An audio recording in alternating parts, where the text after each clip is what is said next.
Now for the real deal, New England feel. I went off the rails. I went so down to be ashamed of myself. You should be ashamed of yourself. Corso and Catone.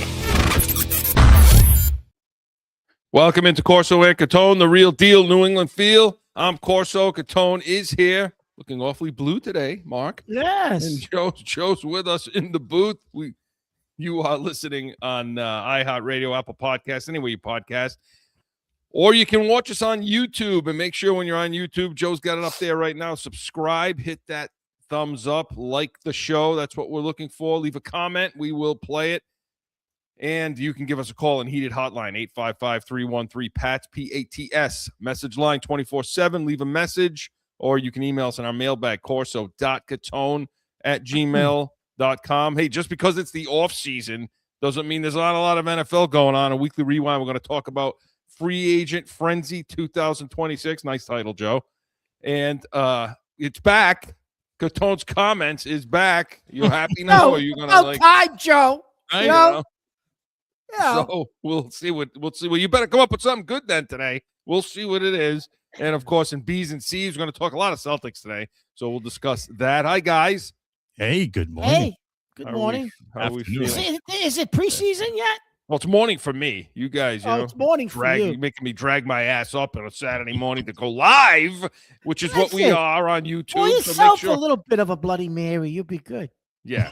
Well, the comments are open too. So if you're listening live, you can leave us a message in the comments. Yeah, guys. Busy week, huh? Oh, yeah. It's a busy week. Is it preseason yet? When Still no AJ Brown, though. Still no AJ Brown. No, you're not going to get him. Well, we'll talk about it. I'll tell you when we're going to get him, because I still think we're going to get him.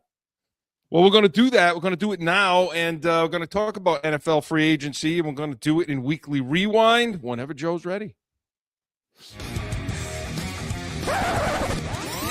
Going back through the week, about a weekly rewind.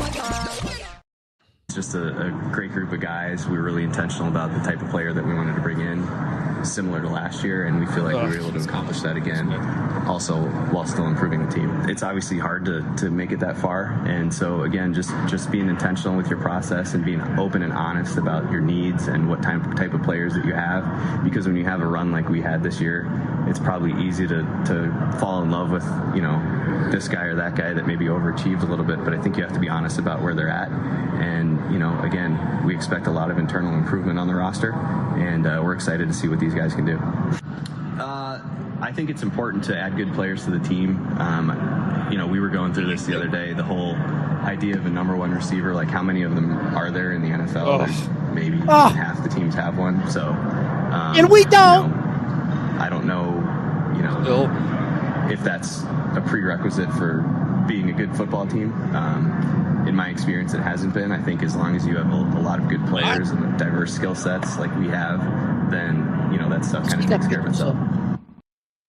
Yeah, and if you're hearing... That's your favorite guy. If you're hearing the little weasel, if you're hearing Elliot Wolf, that means it's free agency time, talking about, number one, it's not really a prerequisite to needing for a championship, and because all the championships he's won, Yeah, he's won a lot. He's won a ton, right? As a GM. So you don't need a number one, according to Elliot Wolf. So that was Elliot Wolf discussing free agency and discussing a number one receiver. And want to meet a couple of the guys we already got, Mark? Yeah, let's do it. He was really confident and comfortable. He never looked stressed. And you would look and see some younger players maybe at the same position, and they'd be sweating before the play was started. They were making checks and everything else and running. And Kevin just always had a very calm, confident demeanor and was an excellent player for us. I just think that the culture of this team, this organization, obviously a winning culture, but I think the pieces that they have in place, whether it's the quarterback, the secondary, all those things, I think it makes it very attractive for any free agent want to come here. So I think it was a fairly easy decision. I spoke with Drake. He is an amazing person to be around. I love his personality. I just love who he is as a person. Structure from the top down. It was a great opportunity. I felt like I couldn't pass on. He's a real player's coach, and I felt that from him in the conversations that we've had. He said he takes really good care of the guys, and the one thing that he really instilled in me, he was saying that you get out what you put in. And And he said, like, you treat us right, we'll treat you right. Just the winning culture that this place has had. Playing against these guys, I've seen it firsthand. What he's done in his past, what he's done last year, how he motivates the guys, his name around the league, it's like that damn embrace. You know what I mean? Like, family oriented. But you can see deep into my eyes, like, you won't have to earn his respect. Okay, so that was a little compilation of course, Mike Vrabel and Dobbs, Romeo Dobbs, Tucker, Vera Tucker, Bayard, and a couple other guys talking about coming to the New England Patriots, Mark. So, and of course, Vrabel was talking about Kevin Bayard, who he had. Is it Bayard? I'm not sure how you actually pronounce it. We'll figure that out before the season starts. That's for sure. It's Bayard. Yeah. What are you? You don't know. Just go pick off the passes. That's it. All. Just go play in the secondary, Kevin. We'll call. I don't like when people do that though on shows and stuff. When they call them by their first name, like they're best friends. Yeah, they're good friends. Yeah. Anyway, so that was Vrabel talking about him, and then some of the other guys discussing being in New England. All right, Mark. So let's go through some of this stuff. Let's start with Romeo Dobbs. This is who you want to begin with because this has been the big talk about free agency and, getting a number one receiver. You heard from Elliott Wolf in that first cut that, not necessary. By the way, let me interject with this real quick. I Googled it right now. Right after he said his comments, I Googled which team in the NFL didn't have a number one wide receiver and still won the Super Bowl. And out of 60, New England. It was 3 teams. It lists 3 teams. You know who they were? New England, New England. 2000 Baltimore Ravens, 2001 Patriots, 2007 Giants. Out of 60, you know what I mean? Good stat, Joe. That's good. That's a good find. A good stat, Joe. So well, there maybe you go. Maybe we should send that to Elliott Wolf. So, okay, Mark, let's talk about this, the wide receiver. Talk about Dobbs. Now. So go ahead, Chris. Well, here's his numbers, okay? So he had out of 85. Now, the targets are important, too. I think they matter. But last year he had 85 targets, 55 catches, 724 yards, 6 touchdowns, 3 drops. Average was 12.2 a catch. And just comparatively speaking to who they say he's replacing, which I don't find this apples to apples, but Diggs had 102 targets, 85 catches, 1,000 yards, and 4 touchdowns. So go ahead, Mark. What do you think of this? Those stats, you need to put an asterisk next to those stats for Dobbs because Love got hurt, right? So if Love doesn't get hurt, he probably has as many yards, maybe more. He has as many, if not more, than that. He'll end up with more than Diggs had. And he already had more touchdowns. You could probably add at least a couple of more touchdowns to that as well, which would have driven his price up in free agency if that did happen, probably. You're already dreaming. You're already starting to dream. I'm not dreaming. Listen, go back, Joe. I want you to pull some statistics, Joe. Go find out when Dobbs was Go find out when Dobbs was drafted, what year he was drafted, and then go into our show for that year and pull our pre-draft. 22. Pull our pre-draft analysis of the wide receivers, and you will hear me say, I like this kid Dobbs, 4th round. I take a flyer on him. I think he could be a good receiver. I said 4th round. Yeah, he was a 4th round pick. Green Bay took him. Okay, fine. But I mentioned him. He's not a number 1, Chris. I'm not saying he's a number 1. He's not a number 1. You've been hurting your hand, patting yourself on the back. I'm not patting myself on the back. You've been telling. This is the 6th time I've heard that. What a commercial for yourself. Jesus, I'm trying to get us into their draft room. I got to do something. I'm trying to get us in there. Come on, right? But listen. But Chris, he's not a number 1, right? So Wolf says, this guy's not a number 1, Chris. I think he's a solid number 2 if you get a number 1, but he's not enough. I mean, is he on number 1? And I hate how people say that. Is he your number 1? Well, yeah, right now he is because we don't have one, but he's not. We don't believe in a number 1 system. We don't believe in a number 1 system, but he's really a 2. if that's what he is. I think he's a solid player. He's got, he'll make plays. He'll catch balls. He can get some separation, it's at times on, in certain coverages, but he's not a true one, Chris. No, he's not. Yeah. Here's the way I'll look at it in football terms is this. Okay. He's your guy. He's a guy that's going to get all that. So when you compare him to Diggs, okay, and you say, okay, well, he could do the similar things. He can do some similar things. He can sit down in zones. He can run the shallow routes. He can run the undercuts. He can run those shallow in cuts. He can run those comeback routes, those back shoulder throws, an intermediate route runner that way. And different than Diggs is the guy that he can still once in a while take the top off a little bit and get down the field. He can. The key to Dobbs is having someone that can play over the top of him. That's the biggest key to having success. If he's got a guy that can play over the top, like, I don't know, A.J. Brown, say, somebody like that, or Brian Thomas Jr., perhaps, you know what's funny, Chris? Brian Thomas Jr., the GM for Jacksonville, said, no one has given us any offers for him. But yet, everyone is saying they'd be willing to listen. Just pick up the phone and call him. Right. Well, this is what Orlovsky had to say about Dobbs. Four young stars that they have that are really skill position guys are their future. We saw Kayshon Boutte take a huge jump this year when it comes to down the field, big-bodied. You can kind of be the splash play type of guy that took the top off of a defense in many ways. And then you think about Travion Henderson, who's going to be their second-year back that became a focal point of their run game and their explosive element in the run game. Kyle Williams and the one-on-one take-your-shot down the field guy. And now Romeo Dobbs, and Lewis is right, and so is J-Mac and K on what he is. Do you get open at the line of scrimmage? He does. Do you get open at the top of routes? He does. Do you catch the ball on a consistent and strong basis with your hands? He does. I think, and if you think about Josh McDaniels in New England as their play caller, he's always notorious for, I don't need one, I need 4 or 5. That's kind of the way he goes about calling his offense. It's matchup based. This is another matchup weapon for this offense, and I love it.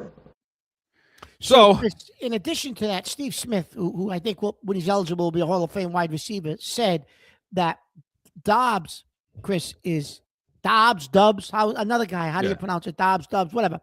But he's a guy who he believes was not tapped enough. He was untapped in Green Bay, and he thinks the kid has 85. He's got 85 catches in him, 1,200 yards, 8 to 10 touchdowns in him. He said, I think this kid's untapped. He said, with Drake May, this kid's going to put up huge numbers. Now, I don't know if I'll go that far, but that's what Steve Smith was saying. Well, he got himself in trouble in Green Bay a little bit, got suspended because he was pissed off he wasn't getting the ball enough. Yeah. So, okay. So that's the receiver. We're going to get into the A.J. Brown situation in the next segment, but let's get to the other guy. So here's the departures. These are the guys that leave the team. Diggs, Chase. By the way, we didn't re-sign the Patriots. One single free agent that we had. And what does that tell you? That he knew exactly what you and I said in February of last year when we first hired Vrabel. You and I both said he's going to clean this whole team out. He's going to clear this whole team out. At some point, everybody's going to be gone from the previous regime. And Diggs is gone. Well, Diggs is his guy. But Diggs and Chase are his guys. But he knew this. My point too, Chris, is he knew this was a flawed team. Right. And they were playing with house money. So he knew that they had to get better at these positions. He squeezed everything out of those guys he could get. He did. But Diggs, Chason, Bradbury, Hawkins, Jennings, Gibson, Tavai, and Austin all gone. I know you were very upset with the Tavai release. I was. We're going to put that in the past now, Mark. That's behind us. We're going to put that behind us now. You'll find a new Tavai. You'll find somebody new. I already think I have a couple. So, okay, so we talked about Dobbs. Then you got Draymond Jones, Leger Vera, Tucker, Bayard, Kevin Bayard, KJ Britt, Reggie Gilliam, Julian Hill, Mike Brown. A couple of these guys I want to talk about. Let's talk about Bayard because I think we'll get to Vera Tucker in a second. No, let's go defense because I know you want to. But Kevin Bayard, one of the biggest needs on this team. One of the biggest, quietest needs on this team that nobody talks about ever was safety. Yeah. especially in the new NFL, where this cover 6 stuff, this play too high shell with being able to still stop the run with a nickel safety. All this. The guy over in Seattle. Now, Chris, does he serve that purpose? You think he does? Yeah, he does. He's a little older, but he does. He comes in. He's 32 years old.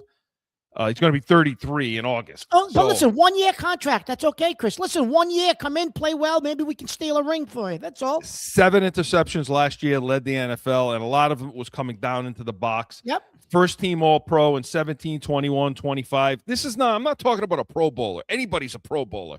Yeah. This is first team All-Pro, which means you were the best 1 or 2 at your spot in the NFL. Mm-hmm. That's something. So, Chris, you're telling me he captain. Should, and Bears captain for the last 2 seasons. And he played with Vrabel from 18 to 23. So you're telling me, Chris, he should be able to help with that middle of the field. Major upgrade. That is so desperately needed on this team. Yep, he can come down in the box. It allows you to play too high over, and you're able to stop a lot of deep balls while stopping the run at the same time.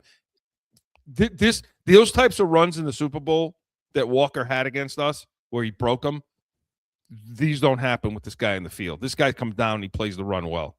So that's a big addition. I'm thrilled with that right there.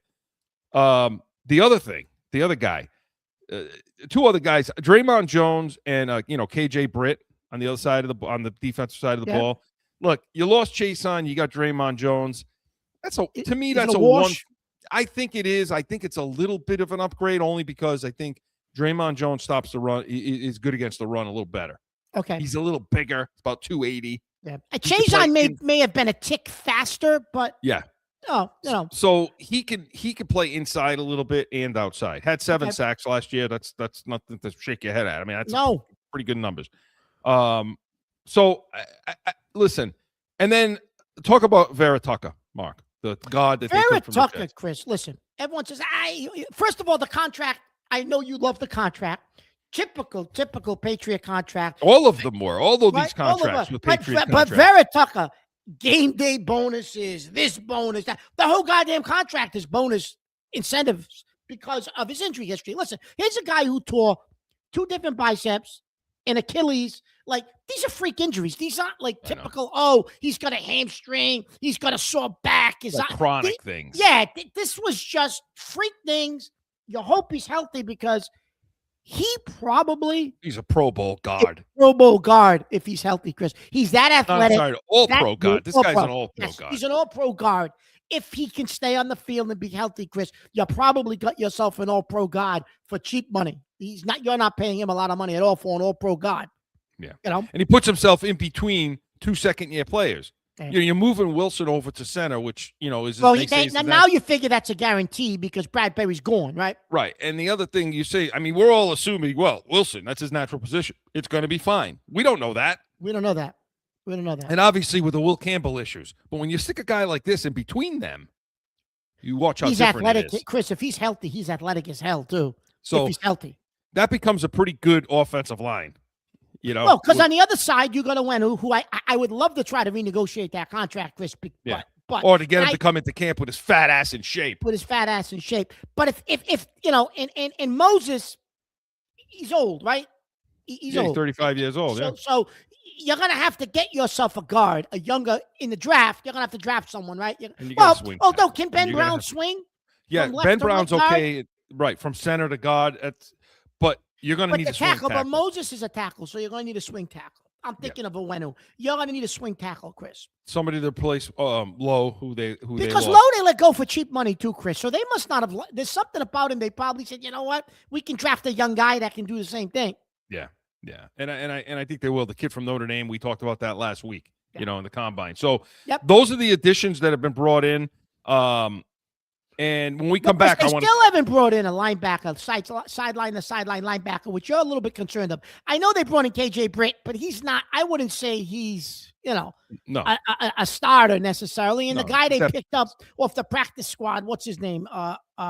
He was with Arizona and the Rams, and I don't think he's a starter either.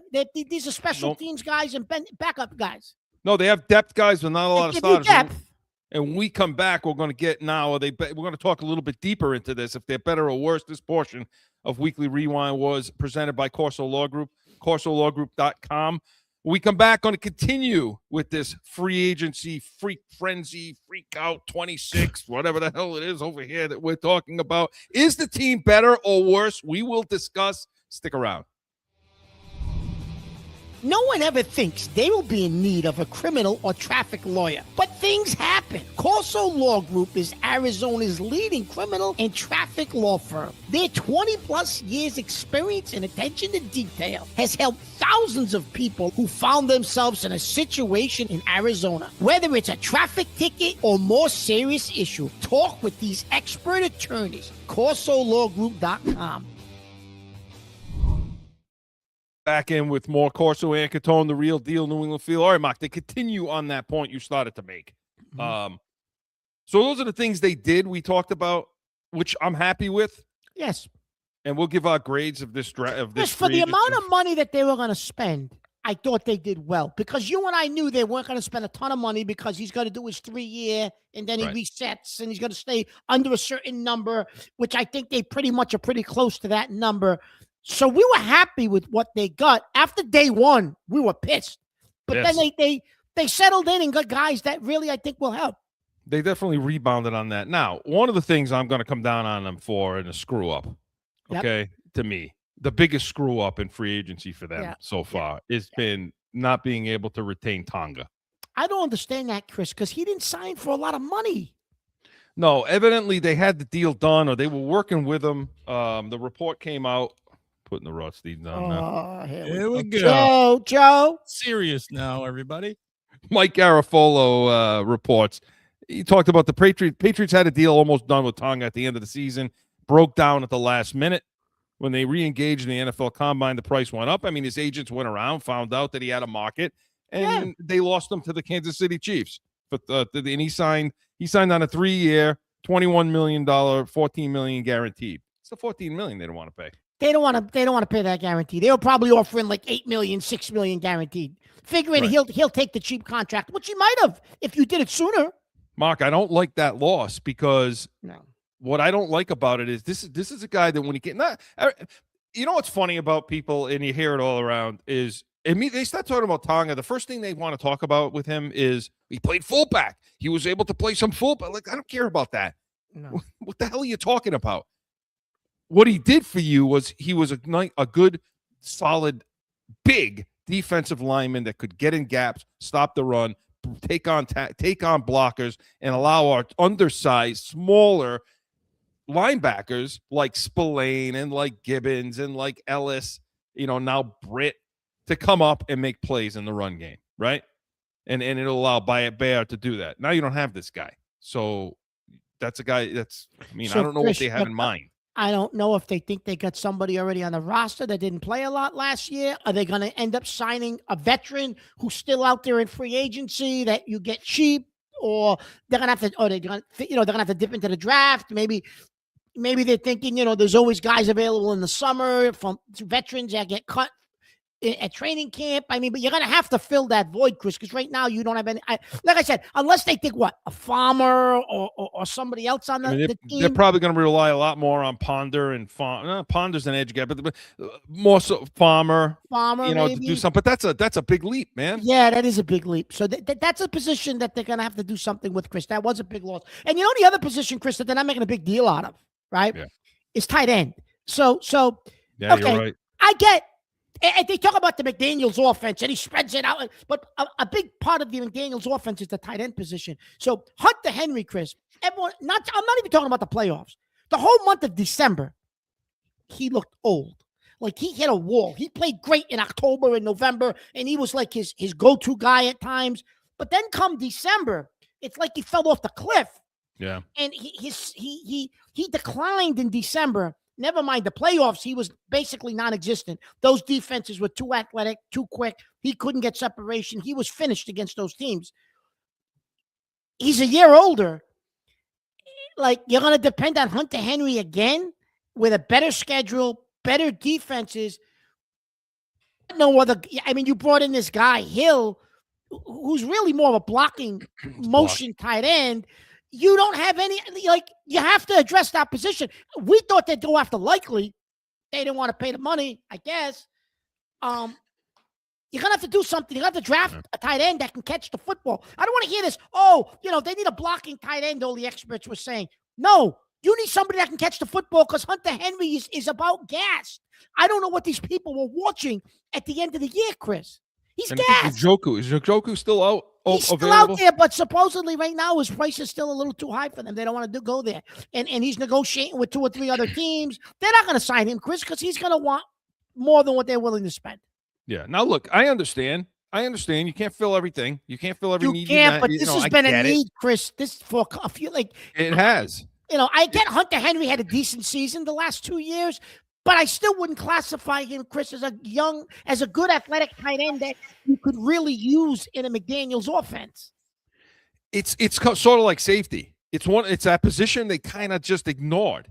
Yes, you're right, Chris. Kind of ignored. Yeah, So yeah, I agree. I mean, bringing in a guy like Julian Hill and Reggie Gilliam, okay, the fullback, who by the way, good player. Reggie Gilliam is one of the best. If you use the fullback, he's one of the best fullbacks in football. If you use the fullback, it bothers me. That scares you a little. Thinking, well, okay, if you make those 2 moves, what's that tell you? Yeah, that tells you that they're really gonna try to bolster and focus on the run game, which is fine. Fine. Listen, for those of you out there say it's a passing league, Well, a lot of the teams now are getting back to running the ball a little bit more, playing on the center. I'm all for playing on the center. Like, hey, listen, that's a pro-style offense. I'm good with that. So if you can run the ball, that even if you get A.J. Brown and all that, it still opens up a ton. So I'm fine with that, with being able to do that, especially if Barrett Tuck is healthy. You have athletic linemen on this team. Yeah. So one thing you could say about Campbell and Wilson and Tucker, these are athletic linemen, that can run block. So, but Mark's right. You got to address that. And we'll get to, are they better or worse right now? Well, okay, Mark, let's answer that question. Is this a better team that when they stepped off the field in San Francisco or not today? I would say they're maybe one little tick better. Chris, I still don't think they've done enough at wide receiver. Yeah. They've done nothing at tight end. They lost Tonga. There's no replacement for him. They still haven't addressed the athletic linebackers. They have none. You got much. I think safety's a big upgrade. Your corner room's good. You address your offensive line, which was a major issue, the left side of that offensive line. That's better. Dobbs is an upgrade over Diggs, yes, but still not slight upgrade. I'm not slight. So are you better than the team that stepped off the field? Maybe slightly, maybe. Yeah. But listen, the AFC is loaded, Chris.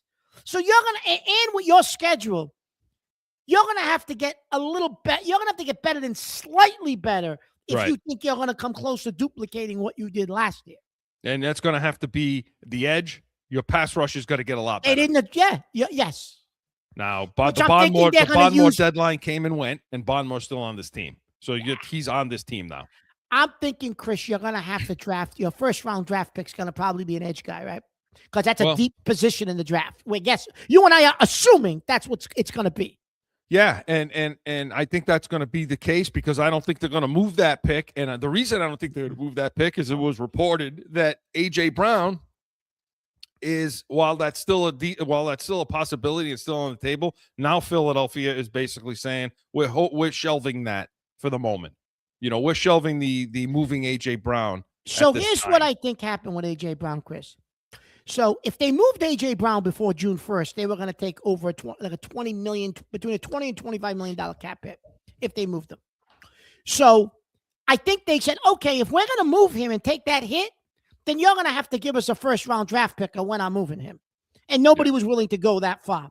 So now I think after June 1st, I think Philly will now get more reasonable and say, okay, now if you want him, we'll take a second and a fourth or maybe an asset and we'll move him because we know he can't come back here.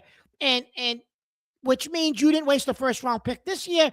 Or even if you said we'll give you a first-round pick next year and nothing else for him, and Philly pulled the trigger, well, you still got this year's draft pick. It'll be for next year, but I don't think it'll take a 1 now to get him, Chris. Is my point. Now the only problem though with that is it opens up the market for other teams too now, because what happens now is other teams now come in and say, well, what do I care about my 2027 picks in June of 26? 100%. Yeah. So now there's other teams that are going to come to the table, which may drive the price up a little bit. Yep. So while the price goes down, I don't think it's going to be a number 1 pick. No. And to be totally honest with you, I think the deal's done. I already think the deal's in place. You think they're just waiting for after June 1st? I do. I think that's what's happening. So we'll see. This is what Mike Florio thinks about. A.J. Brown could still end up in New England. I mentioned this today on PFT Live. I've been communicating with someone who insists that the Eagles have to trade A.J. Brown this year. Based upon the way they do their contracts, they do annual option bonuses with voidable years, cash over cap. And what it does, it creates situations where you have these big cap numbers as the contracts mature, and it makes it very hard to trade or cut a player because it sparks a significant dead cap charge. And next year, 2027, the Eagles get jammed up. That's what this person has told me. They get really jammed up on their cap. I know and it would be advantageous to get A.J. Brown off the books now. There's a belief that not only do they want to, but they have to. This isn't the Eagles seriously intending to keep A.J. Brown around. There's a belief that the ship has sailed, and it's just a question of how they go about severing the relationship via a trade. So again, I think that was Adam Schefter talking to him. That when he says jammed up, that's a Schefter term. You know, yeah. Listen, I agree. I think he ends up in New England, and again, I think at that point, I think that's when he starts to talk too, because you're hearing about the Rams, you know, and those kind of things. I don't believe Roseman will trade him in conference, Chris. No, and I think especially that's a team you're playing in the playoffs. No, often. All things being equal, I don't think he'll trade him to the Rams. No. You're going to put him with Nakua and Devontae Adams? Yeah, I think that's just the smoke screen. That's the place he wants to go. I think A.J. Brown's going to ramp up the nonsense starting in June, saying, with New England tweets and quotes and stuff like that. Yep. And so I think he ends up in New England. How bad do they need him? Well, Chris, he ends up here. Now you got him, Dobbs, Booty, Williams, Kyle Williams, who people still like. You and I aren't, but listen, people like him. Okay, so we'll throw him out there. Falsetto. And then we're talking Chisholm, Douglas. I think if they trade for A.J. Brown, my prediction is going to be Douglas goes in the deal, because I think Philly could use him in the slot. I think Douglas goes in the deal. Or maybe it's Booty. One of those guys is going to go in this deal. I'm thinking it may be Douglas. His name's been floated out there. So that's, Chris, think of that room. Compared to, now you talk about, are you better than you were last year? Think about that room. Oh, it's Dobbs, the best room in the division, for sure. Dobbs, Brown. We forgot Mac Hollins, Williams, Chisholm, and maybe Douglas is here, maybe not. I don't know. Booty. That's a room, Chris. You're right. That's the best room in the division. Without question, that's the best room in the division, without question. Yeah. I put that against whatever Buffalo's putting on the table. No, that's the best room in the division, Chris. So we'll see what happens. We're going to keep tracking this, following this with the A.J. Brown, and see what happens. It's going to be a bit now, but there's still some things to be done in free agency. We'll see what happens. Mark, somebody got fired this week in your neck of the woods. I was going to wear my PC shirt today just because, So Providence College, if you haven't noticed, yesterday they moved on from Kim English after three seasons, I believe. Yeah, 3 seasons with the Providence College Friars, and our Mr. Fryer here himself, I know, has a few things to say about the situation. No, Chris, listen, I'm not. You must be happy. Yes, I am, but listen, I'm not gonna really bash him. I am. But no. But I'm gonna listen. I'm a professional journalist. I'm a professional. I'll give you the journalist part, but professional. So listen, I'm gonna say to you this. Falsetto. I'm gonna say this to you, Chris. When Ed Cooley left here, everybody was devastated. They couldn't believe. Of all places, he goes to Georgetown. That was a whole saga. And they bring in this young guy who's personable supposedly, but he really didn't turn out to be.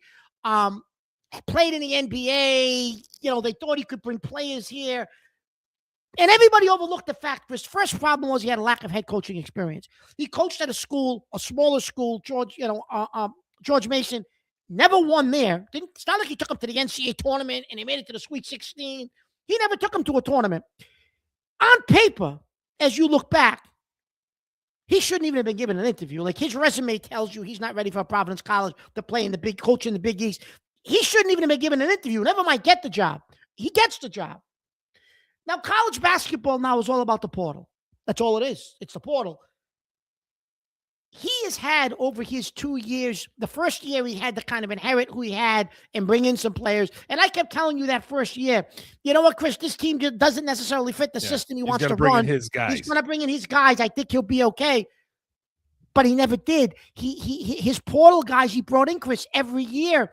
Maybe there was one guy that was good in the portal last year. This year, Jalen Sellers. But other than Sellers, the portal guys were all misses. This year again, and for all 3 years he was here, Chris, he never had a true point guard.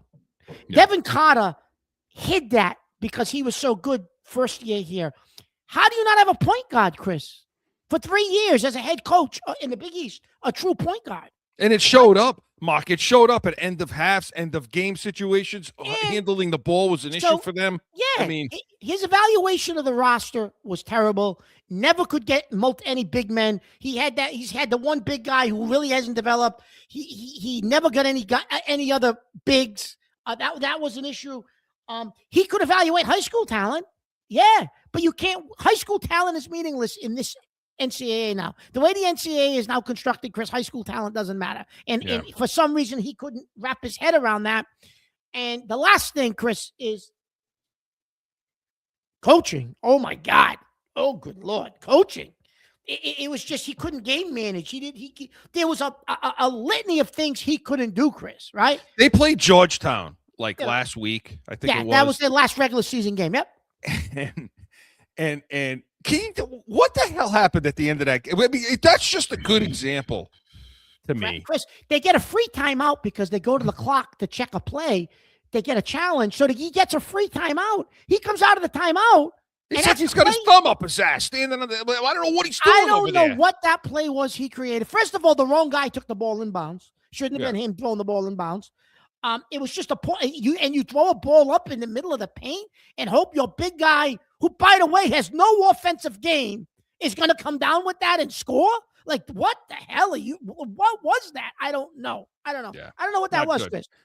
So he's out. He's out. So King English is out. We'll see what they do next. And I got to scratch. I have to scratch this itch. I got to. Go ahead. I got to. If something else that happened this week. Bodies ready to roll today, I would imagine. Absolutely. I'm going to look at it. I'm going to get some guys off their feet, no question about it. I'd like to get Goldie a start, and he has been awesome, just a leader of men behind the scenes with Aaron Judge. I'd like to get him in there. I'd like to get Gunner in there again. Ton of respect for Italy. It's weird. We want to win. We want to win this game, even though our tickets punched to the quarterfinals, because Mexico plays Italy actually tomorrow. So the way the schedule lines up, this is an important game for us. Yeah, I misspoke. I was on hot stove with a couple buddies today and completely misread the calculations. We knew that Mexico was going to play Italy and then running all the numbers with if we lost tonight with the runs allowed and runs scored and outs. So I just misspoke. Because you were out drinking till 2 a.m. the night before. That was DeRosa. That was the manager of the USA baseball team in this World Classic or whatever the hell they're calling it. What a disgrace! What a disgrace! You should have. And then he came back out and said, "Just to sit on the bench with the guys." And then he came back out and said, "No.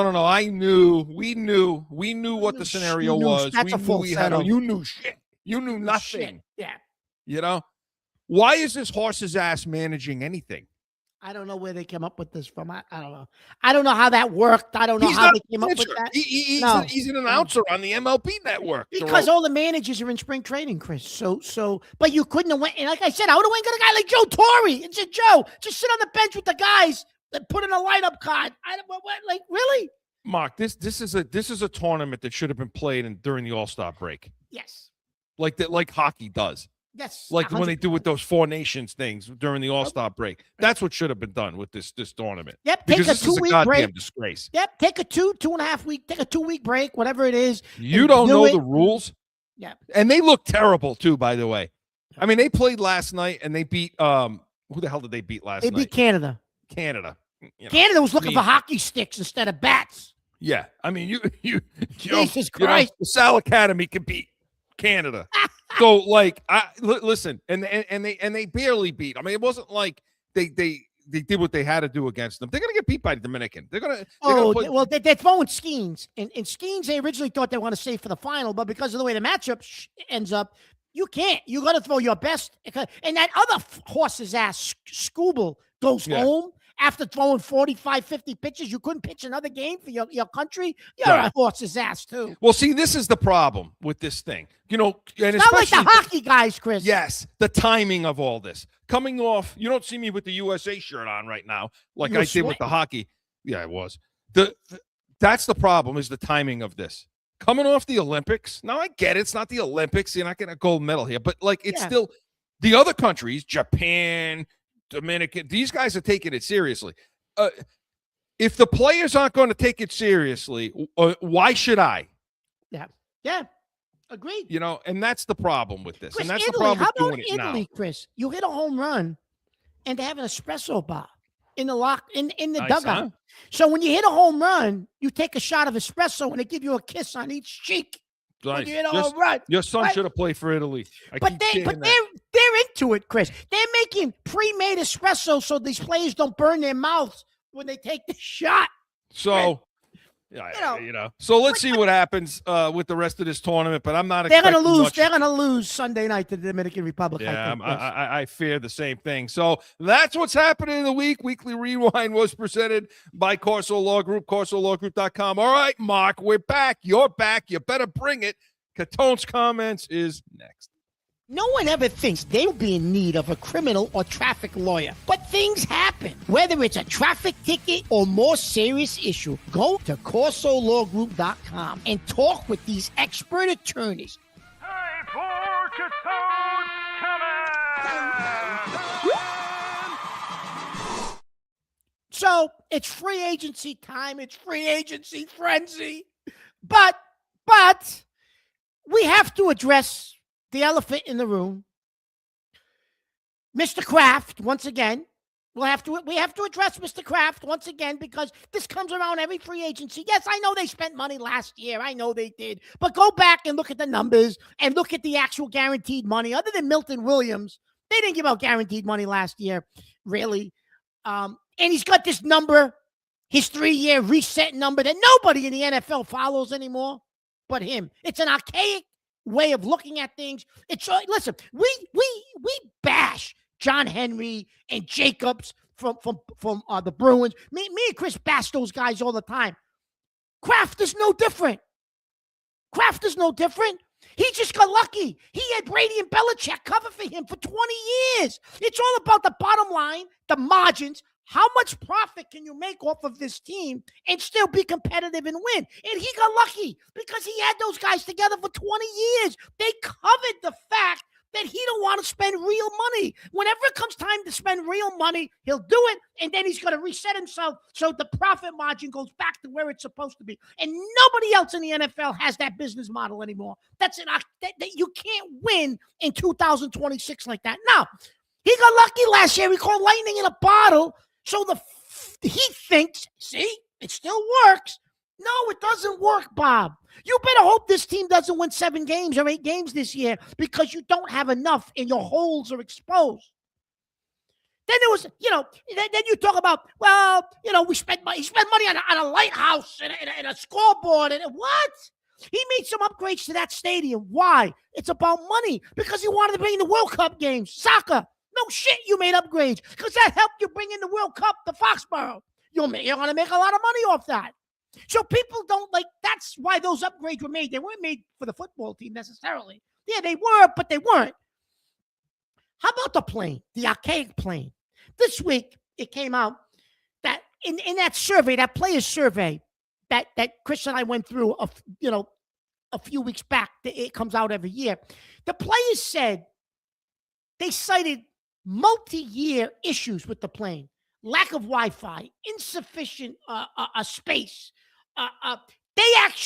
Multiple players actually said that the plane feels unsafe, borderline unsafe. Who says a plane feels borderline unsafe? You're professional athletes, and that's what your owner's putting you on instead of chartering one of these state-of-the-art planes. They got friggin' ashtrays still for the 1960s in the goddamn plane. Unless they're smoking pot, what do they need the ashtray for? No, they don't even need that. It's vape. It's called vape, Mr. Kraft. For Christ's sake, you old goat, spend a little money, would you? Jesus Christ, Chris. That's why these guys you didn't get all the guys you wanted in free agency. Because look at every guy, Chris, that you had on your list that went somewhere else. It's because the guaranteed money was 16, 18, 22, 20. He ain't giving that money. He is not giving out that real money. It's all about clauses and incentives and bonuses and guys that are going to be 32 years old and will squeeze one more year out of them. This is how he played. This is his game. And everybody blamed Belichick for all those years. Well, guess what? Look at all these contracts. They're Bob Kraft contracts, not Bill Belichick contracts. He's not here anymore. And his stooge, Elliot Wolf, is still here because he's the one who's helping him do that, Chris. Well, that's why he's here. That's why we say is who's in charge of this? Who's in charge of this situation? It's Vrabel. It's got to be Vrabel. Elliot Wolf, just get some coffee. No. That's not what's going on here. Hey, listen, I respect Mr. Kraft, but Jesus Christ. I know. What's going on here is, the guys that they are bringing in are Vrabel guys, but that's all being run through the Diesel. That's all being run through Elliot Wolf, Chris, who then Vrabel goes right guys, to the. But look at the contracts. They're not huge contracts either. They don't have to be.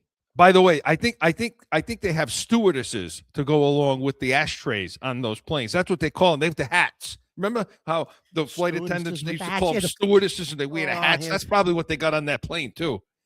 Yeah, from a fan standpoint, it looks so cool when the Patriots plan lanes and we've arrived. It's cool. It's definitely cool. But come on. You're right. When you got a player that says it feels almost unsafe. That's a problem. Buy a new plane then. If you want your own plane, just buy another one. I don't understand. Buy a multiple players, Chris. Multiple players. Mark, he's worth like $11 billion or something like that. I'm sorry.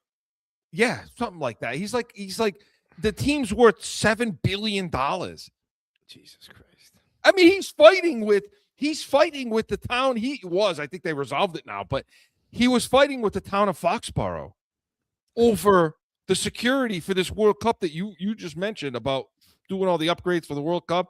They didn't want to pay out like $7 million because that's what it was going to cost for the overtime and security and all the stuff for the law enforcement, all the shit that the town's going to. And so the town's like, yeah, we're not giving you the permits until we get the money. I mean, what the hell is happening? They're not operating in the black yet. This team. So listen, and you're right when you say Belichick covered for them, because everybody used to say Belichick doesn't want to spend money. It got to the point where people actually announced, everybody, Falger, these guys were all like, Belichick won't spend the money. Belichick won't spend the money. And you and I were the only two banging that drum for forever saying, this ain't him. Like, I don't know why people don't come down on this damn owner for it. Yeah. Yeah. What are you talking about? Tom Brady's not here. Tom Brady could have been there. Kraft could have overridden everything and said, here's your money. End of story. Done. And he's here. So I don't, and it's happening again because you hear these contracts, Mark. Nothing pisses me off more when I hear worth up to. We're the only team that says that. contract worth Dobbs. It's a contract of $68 million worth up to $80. Oh, here we go. Here we go. Here we go. And what you know is he gonna do when May's contract is up? Daniel Jones just got like $40 million a year, $45 million a year. What's he gonna do with? He's with gonna May? have to sign it from the hospital because he's gonna freaking collapse once he signs that check. $500 million to this kid that he's gonna have to pay. By the way, which maybe he can go afford some razors and buy and shave. I saw Ray May had the beard on the other day. He's gonna have to do like a Mahomes contract where it's a 10-year deal, $800 million, but you're gonna spread it out over 10 years because there's no other way to do it. Well, look, Vrabel has now done the same thing. Bob Kraft should be praising on his knees to Mike Vrabel after the last season. You know why? Because the culture, all the crap that Vrabel created, not crap, all the culture and all the good stuff that he created throughout this past 2025 season came through in this offseason. You saw it. Because that's why they were able to get these team-friendly deals. Because now they're a destination again. People want to play. Every one of those guys you mentioned, we played it at the beginning of the show. What do they all say? Culture. Good play. We want to play for this guy. It's a family. That Kraft loves that. He doesn't care about having an extended family. What he cares about is these guys saying, okay, I'll take your crappy 1-year deal. I'll take your crappy incentive-laden deal. Sure. And that's why, and that's why, Chris, they had Bondmore's back and Diggs' back when they had those issues late in the season, because that's what he created here. I got your back. What player's not going to want to come here and play with a coach who's got your back like that? Right. Well, it's not going to work for the quarterback. At some point, the quarterback's going to have to get paid. And Gonzalez is going to have to. That check's coming, Chris. They're going to have to do something with it, or they're going to have to trade him. Before we go to break, go to B's and C's. Did you notice that Snead was released by the Tennessee Titans? I did. And that matters to me in this whole Gonzalez situation. Why does that matter, Mark? Because do you need a corner to pay a corner what he's going to be looking to make? Or can you get 2 first-round picks, Chris? Get a young corner in the draft, a veteran, and that's you can make, depending on how you want to run your defense, you can make that serviceable where you don't need to spend the money on him, Chris. Here's the thing. Well, how long ago was Snead one of the top corners in the league? Just a couple of years ago, like 3 years ago. 2-3 years. That's all. That's all you're going to get. That's all you're going to get moving forward. So once you pay Gonzalez, you're going to get a 2 to 3 year window and that's it. Yep. And then starts the downslope starts. Yep. Okay. So with that position especially, so my whole thing on that is get the 2 first-round picks. Go get Crosby. Send one of those over to stupid over there, Brady, who, by the way, take that goddamn statue down. Tear it down. Tear the statue down, you son of a bitch. Get him out. That's it. Put a statue of me and Mark up. So, Joe, would you, talk about. Yeah. No, but what? Get the 2 picks for him. Go get Crosby. Get your corner. That's what I would do. So, anyway, Mark, good stuff. You're right. They're cheap bastards. They're always going to be cheap. That's what it is. They're not bastards. They're good people. They're nice people. They're good people. They're cheap. Nice people, but they're cheap. They're cheap. Catone's comments was presented by Corso Law Group, CorsoLawGroup.com. We come back. We've got to talk B's and C's. A lot of Celtics coming up. No one ever thinks they will be in need of a criminal or traffic lawyer, but things happen. Corso Law Group is Arizona's leading criminal and traffic law firm. Their 20-plus years experience and attention to detail has helped thousands of people who found themselves in a situation in Arizona. Whether it's a traffic ticket or more serious issue, talk with these expert attorneys. CorsoLawGroup.com. Back in with more Corso and Catone, the real deal, New England feel. All right, I can't talk about the Bruins. I can't talk about the Bruins. No, we don't need to. No, we don't need to. We got enough Celtics talk today. They stink. We need to talk about the Celtics today. Let's do it in B's and C's. Joe? Hit it! The Boston Celtics are the world champions, and they have shown the world how great a ball club they really are. Screen shot,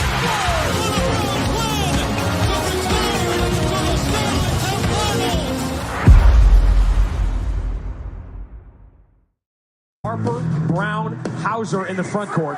Peyton Pritchard is waiting to get a running start in the backcourt. Baylor Shireman will trigger the side out of bounds. No timeouts for the Celtics.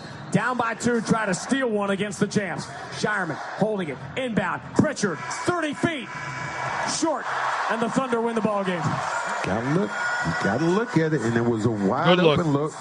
Just a little too far away for Peyton Pritchard. He hit the 3 at the buzzer to end the first half, but he cannot hit the 3 to end the ball game here in OKC. And the Thunder survive another extraordinary night from the Gap Year Celtics. The final score, Oklahoma City 104, Boston 102. Blatant contact is one thing to get fouled, but it's like when you're not even trying to score, when you're like, driving and flailing your body into them just to make it look like you're getting fouled. I think that's the part where it's like, all right, like, come on. But I mean, that's where our league is at. It's, that's where the NBA is at. So it's like get down and lay down. So maybe I need to flop a little bit more. Okay, so we'll get to Jaylen Brown in a second. We'll talk about him in a second. Like that comment. That was Grandy on the call. No, I didn't like that comment. You got to throw that in. I think we've all understood now that it's not a gap year anymore. What are you still talking that way for? Why giving them an out? Why? So yeah, we lost this game, but it's a gap year. Everybody, that would be like every time the Patriots won a game last year. You could in the postseason, Vrabel saying something like, or the announcers or Zolak or somebody saying, "Well, it was a rebuild year." Yeah, we'll take the wins, but when we lose, it was a rebuild year. Yeah, that's I just find that's that a crock of shit. Chicken shit, Yeah, all right, Mark. This was a big week. It was two big games: San Antonio and OKC, two best teams Cleveland, out west. Too. Cleveland, those one of the 3 top games. 4 in the East. Yep. So they went 1-3, which you would normally say, losing 1-2, 1-3, 1-2. 1-2. I'm sorry, 1-2 on that trip. Yep. Where they lost to OKC and then they lost to San Antonio. Now, before we get to the whole Jaylen Brown saga, okay? So is this team better than we thought, than we think? Like, how do you look at this team now after seeing them against those two? So they're better than I thought, Chris. I'm going to be honest with you. I didn't, listen, you didn't have Tatum in the OKC game, and essentially you didn't have Jaylen Brown in the San Antonio game, which I know you want to get to because he gets thrown out. So in both games, you didn't have your full allotment of players that are available to you, but yet you fought hard in both games, and especially the OKC game, Chris, where, that game, they fought and battled that whole game. And and at the end had a look to win it at the buzzer. They played better than I thought they would, Chris. I didn't, so you know what? I think they could be competitive if they can get to the final. I still think OKC would probably beat them in 6. I know you think it would maybe even go 7. We talked about that the other night. But, yeah, I was a little surprised, Chris. I think they're in a better spot than I thought they were after watching these games against those 2 Western Conference teams. I think Cleveland's a shit team. I'm not impressed with Cleveland. So, yeah, you beat them, but you should beat them. I don't think they're that good. I don't care what their record says. But the Western Conference teams, Chris, I was impressed. Yeah, I mean, I was too because, and again, that Oklahoma game, I'm pissed that they didn't have a big somebody. I understood they didn't have the timeout to get the big on the court where they would have been able to call the timeout to then get the big off the court for your offensive possession.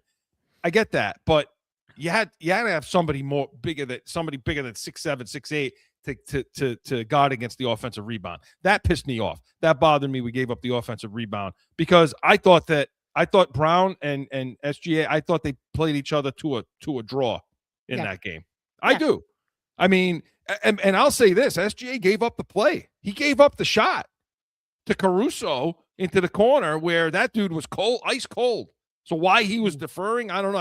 If I'm an OKC fan and we're doing a show about them, that's a whole topic I'm talking about. That's a whole other that shot. But in this situation with the Celtics, look, we talked about this team is how hard they play. Now, my only concern is, the role guys on this team, like we talked about, the Walshes and the Pritchards because Pritchard's now off the bench, right? The Hugo Gonzalez and so on. how hard they play. They don't give up plays. They don't take plays off ever. Now, the problem with that is when you get into the postseason, nobody's taking plays off. No. So you're going to see another level of effort from these teams that you're seeing crap effort from during the season. Yeah. Can you get yourself to another level? And by the way, I had no problem with Tatum sitting in this game. No, I didn't either. Because you know why? I'm sitting there saying, look, stay there, sit down. We don't need to deal with we don't need to see you dealing with this team until it's time that you need to deal with this team. I think it was good that they did that, Chris, because this team doesn't see him. Beautiful. Right. You don't know how they're going to play with him. That's beautiful. We don't because if you get through against this team, Mark, don't you know for that 1 second they're looking back at this game, OKC, and they're saying, okay, well, we were missing a guy too, but Tatum's not just a guy. No, Tatum's not just a guy. And listen, Chris, you're going to have to do that the rest of the season with him. You're going to have to give him maintenance nights off just to make sure he stays healthy. You know what I mean? So I have no problem with that. So I think this is a team. I think they're the favorites in the East. I think they should be the favorites in the East. And after this stretch of games, because even though they went 1-2, I would say they should be the favorites in the East. I agree with that. And I said it last week, and I'll say it again. I think this is at this time of the season. I think this is a better than last year. I think this is a better team than last year's team. Yeah. Apples to apples. Okay. We got to talk about Jaylen. We're going to go over, but we got to talk about Jaylen Brown. We have to. Jaylen Brown pressured along the sideline, got bumped, lost it out of bounds. Once they didn't call the foul, it was going to be a turnover. Jaylen palms up to the sky. Can't believe there was no foul there. Yeah, it was a push in the back. Play close attention to this. This is going to be a quiz. Fans want a technical. Tyler Ford. There's the technical. And now Jaylen Brown goes to another official. Somebody better go grab Jaylen. Did you hear that? And now finally, Shireman, Derek White, they got to step in front of Jaylen. They threw him out. They threw him out. Backside official. On a nationally televised game, Tyler Ford gave Jaylen Brown a long leash, and Jaylen Brown's not done. He's going right back out after Tyler Ford. The Celtics have got to grab a hold of Jaylen Brown. A lot of credit to my high school principal. He had the balls to throw a student out. He didn't leave it to the hall monitor. Thought he got fouled. I think he got fouled too. He definitely earned the first one. And then I thought the second one was bullshit, honestly. I mean, it's a passionate game, high-level game. You can't throw out a guy that's done so much for us all year, and a game like this especially. He definitely got pushed. And, you know, first take probably warranted. Emotions are high, but second take, like, you gotta understand that national TV game, two of the best teams in the league. And you make a big deal about stars playing, and you trigger happy to throw somebody out the game. So I disagree with it. Okay, Mark, you know. One of the best two-way player in the world. Okay.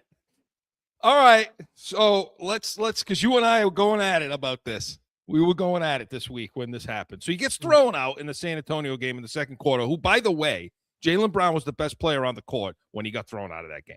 Okay, yep. He had been playing the best out of anybody out there, including Wemby, when he got thrown out of that game. Yep. Your reaction, because you and I thought about this week.